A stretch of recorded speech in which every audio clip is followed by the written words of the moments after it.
వివాదాల్లో కూరుకుపోయిన కమల్ హాసన్ తాజా చిత్రం విశ్వరూపం ఎట్టకేలకు తమిళనాడులోనూ విడుదల కానుంది. ఈ సినిమాపై జయ సర్కార్ విధించిన నిషేధాన్ని ఎత్తివేస్తూ మద్రాస్ హైకోర్టు మధ్యంతర ఉత్తర్వులు జారీ చేసింది. న్యాయస్థానం ఆదేశాలను నిలిపివేసేందుకు అవసరమైన చర్యలు తీసుకుంటామని రాష్ట్ర ప్రభుత్వం స్పష్టం చేసింది.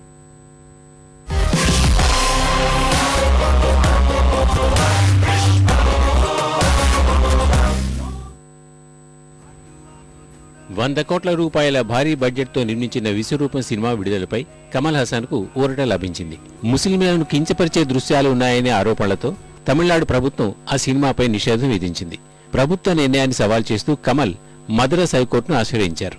విచారణలో భాగంగా ఇరుపక్షాల వాదనలు విన్న న్యాయస్థానం సినిమాపై నిషేధాన్ని ఎత్తివేయాలంటూ మంగళవారం మధ్యంతర ఉత్తర్వులు జారీ చేసింది.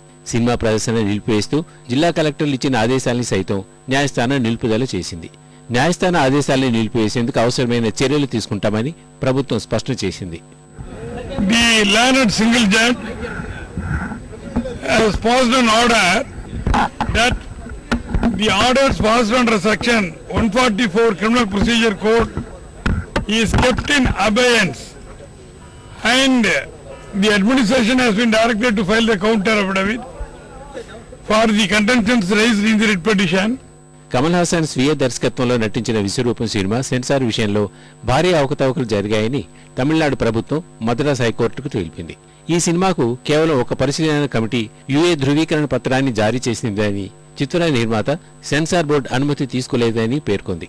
ఈ వ్యవహారంపై న్యాయ విచారణ జరిపించాలని ప్రభుత్వ న్యాయవాది నవనీత కృష్ణన్ కోర్టుకు విజ్ఞప్తి చేశారు. అదనపు సొలిసిటర్ జనరల్ విల్సన్ ప్రభుత్వ వాదనలను ఖండించారు. విధానాల మేరకు సెన్సార్ బోర్డు ధృవీకరణ పత్రాన్ని జారీ చేసిందని తెలిపారు. ముస్లిం సంఘాలు మాత్రం సింగిల్ జడ్జి ఇచ్చిన తీర్పుపై తమిళనాడు ప్రభుత్వం బెంచ్ కోర్టును ఆశ్రయిస్తుందనే ఆశాభావం వ్యక్తం చేశాయి. Judgment has come. We expect that Tamil Nadu government can appeal again in the bench court, and this federation people can sit and decide. We will announce later. బహుభాషా చిత్రంగా రూపొందించిన విశ్వరూపం కర్ణాటకలోనూ విడుదలైంది. రాష్ట్ర వ్యాప్తంగా 40 థియేటర్లలో ఈ సినిమాను ప్రదర్శిస్తున్నారు.